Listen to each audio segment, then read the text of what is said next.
After 68 years in prison, America's oldest juvenile lifer was released. Joe Lygon, believed to be the oldest and longest-serving juvenile lifer in the United States, has been released from a Pennsylvania prison after spending nearly 7 decades behind bars. Lygon was incarcerated in February 1953 at the age of 15. Given a mandatory life sentence after pleading guilty to charges stemming from a robbery and stabbing spree in Philadelphia with 4 other teenage boys.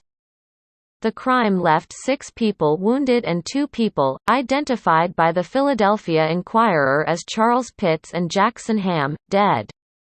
"I got caught up. In terms of being in the streets," Lygon told CNN after his release last week. While a so-called degree of guilt hearing found Lygon guilty of 2 counts of first-degree murder, and Lygon admitted to stabbing at least one of the 8 people stabbed that day, his attorney Bradley Bridge told CNN that his client maintains he never killed anyone. The child that committed those crimes back in 1953 no longer exists. The person that came out of prison in 2021 is 83 years old, has grown, changed, and is no longer a threat, Bridge said. He has amply repaid society for the damage and harm that he did. And now, it's appropriate that he spends the last years of his life in freedom. "I'm a grown-up now," Lygon said. "I'm not a kid anymore. Not only am I a grown man, I'm an old man and getting older every day." Lygon's road to release has been a long one. In the 1970s, Lygon and his accomplices were granted the option of clemency from Pennsylvania's governor. While 2 of the men chose to accept the offer, clemency meant being on parole, which Lygon rejected. Rejecting parole, he turned down another offer of parole in 2017, after a ruling by the U.S. Supreme Court made him eligible. A year before, in 2016, the court had decided that Miller v. Alabama, a 2012 case in which mandatory juvenile life sentences without the prospect of parole were deemed unlawful, should be applied retroactively.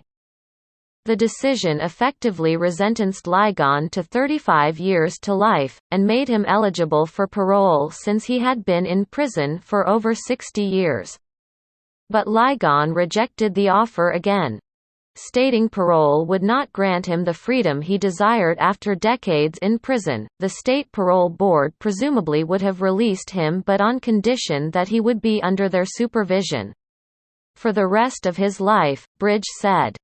He chose not to seek parole under those terms.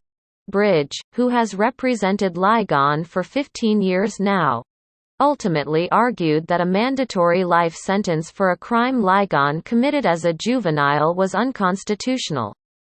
After a failed hearing at the Pennsylvania Intermediate Appellate Court, Bridge managed to bring the case to the federal court and won the issue in November 2020, which ultimately granted Lygon freedom under his own terms in 2021. Now that Lygon is out of prison, his work re-entering society has begun. John Pace, a former inmate and current re-entry coordinator for the Philadelphia-based Youth Sentencing and Re-entry Project (YSRP), said he's been working with Lygon to help him land on his feet. Pace was only 17 years old when he, himself, was incarcerated for mugging and assaulting a man. He spent the next 31 years imprisoned.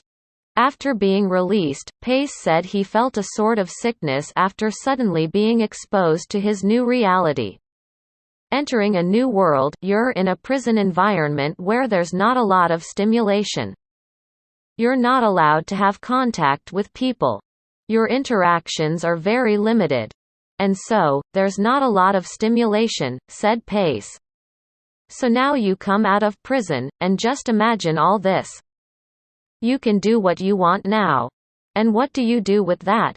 Bridge, Pace and several others have been working with Lygon to weather the shock of entering a new world.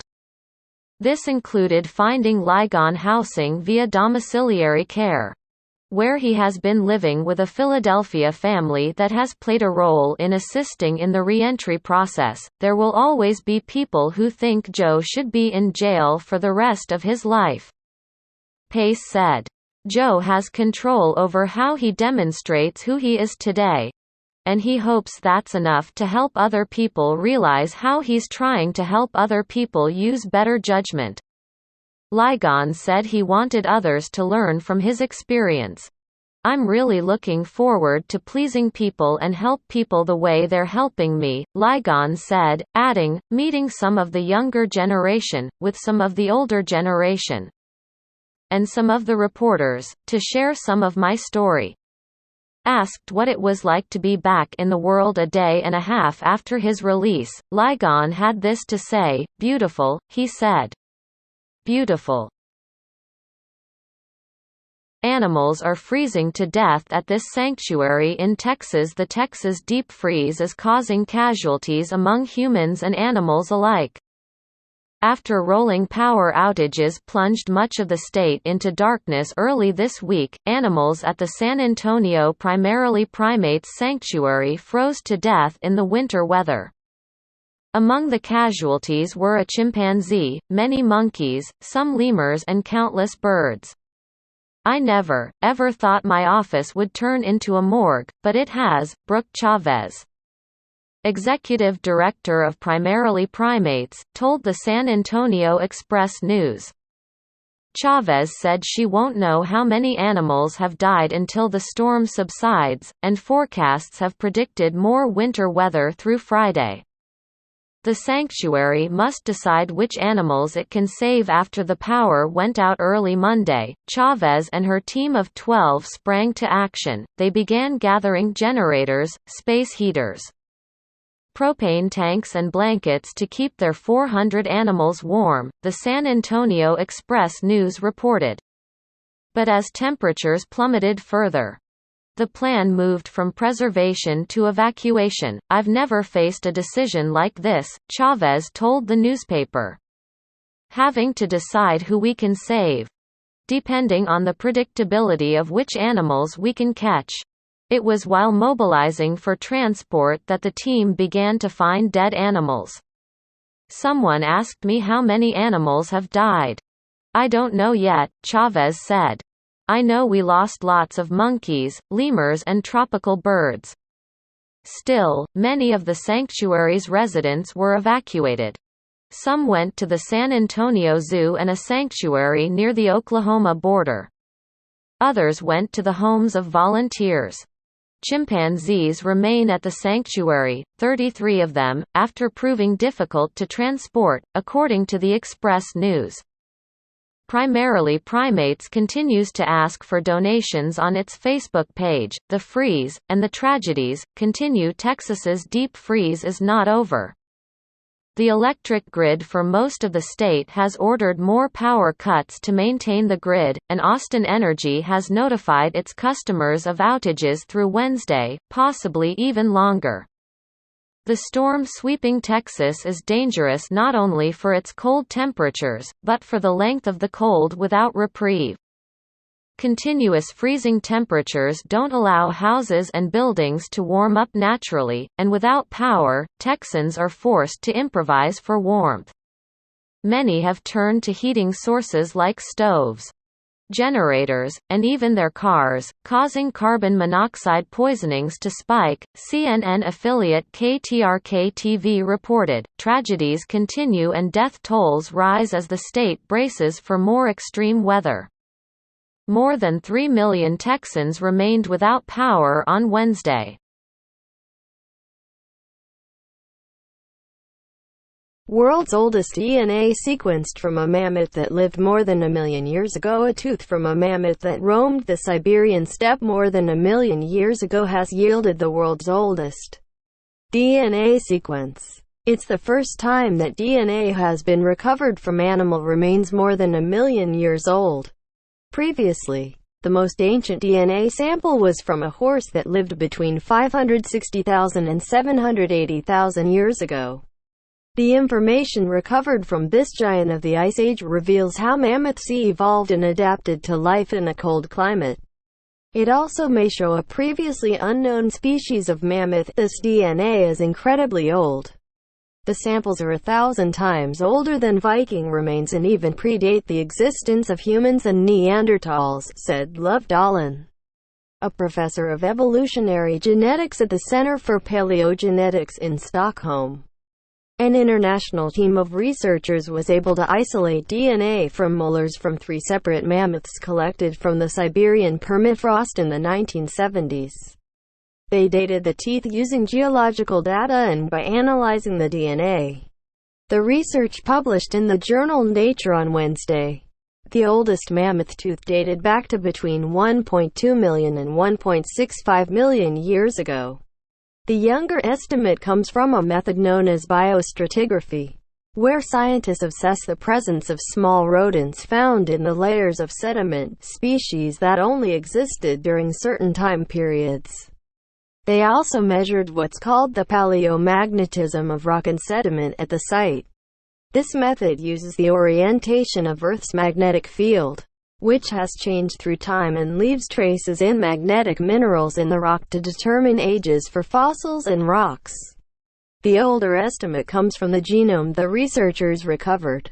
There could be several reasons why these estimates differ. For example, maybe the Krestovka specimen originally comes from an older layer but had at some point eroded out and then become redeposited in a younger layer, said Lygon. Alternatively, and in our view more likely, our estimated molecular clock rate is a bit off, he said, suggesting that pinpointing the date isn't an exact science. At any rate, both these types of dating analyses show an age of more than 1 million year. Complete Surprise named the Krestovka mammoth after where it was found. The research showed that this particular type of mammoth diverged from other Siberian mammoths more than 2 million years ago. This came as a complete surprise to us. All previous studies have indicated that there was only one species of mammoth in Siberia at that point in time, called the steppe mammoth, said study co-author Tom van der Valk, a postdoctoral researcher at the Swedish Museum of Natural History. He said that their DNA analysis showed there were 2 different genetic lineages and they may represent different species. They also believe that it was mammoths belonging to this previously unknown lineage that colonized North America some 1.5 million years ago. The second oldest mammoth lived as long as 1.34 million years ago and belonged to a population that were the ancestors of the woolly mammoth, the last mammoth to go extinct about 5,000 years ago. They compared its genome with a woolly mammoth that lived about 700,000 years ago and some that lived not long before they disappeared. Their analysis showed that traits associated with life in the Arctic, hair growth, fat deposits and tolerance of cold, were already present more than 1 million years ago and would have evolved slowly and gradually over time. The youngest specimen they found and sequenced was from a tooth of an early form of woolly mammoth that lived more than 680,000 years ago. Even older DNA. While the permafrost had helped to preserve the DNA, it was still very challenging to extract from the samples, the researchers said. The DNA had degraded into very small fragments that the researchers compared to a jigsaw puzzle with more than 1 billion pieces. To inform the process, they used a detailed genome from a living African elephant, which acted a bit like the lid of a jigsaw puzzle. It usually helps to have a cover of a box to sneak peek at, and that is how we use the reference genome of the elephant, said Lygon. Being able to extract and analyze million-year-old DNA could allow scientists to track the origins and evolution of many different species, including potentially our own. In theory, the researchers said it is possible to extract DNA from specimens that are 2.6 million years old. That's the age of the earliest permafrost, soil that remains frozen all year long and helps stop the DNA from degrading. It is unlikely that ancient DNA could be preserved so well outside permafrost regions, they said. Permafrost is covered by a layer of ground that thaws in summer, sometimes revealing well-preserved mammoth and other ancient remains of Ice Age creatures like cave bears and woolly rhino, sometimes with soft tissue intact. In recent decades, this thawing season has grown longer as a result of climate change, Dolan said, with the region warming twice as fast as other parts of the planet. This had led to an increase in the number of ancient finds.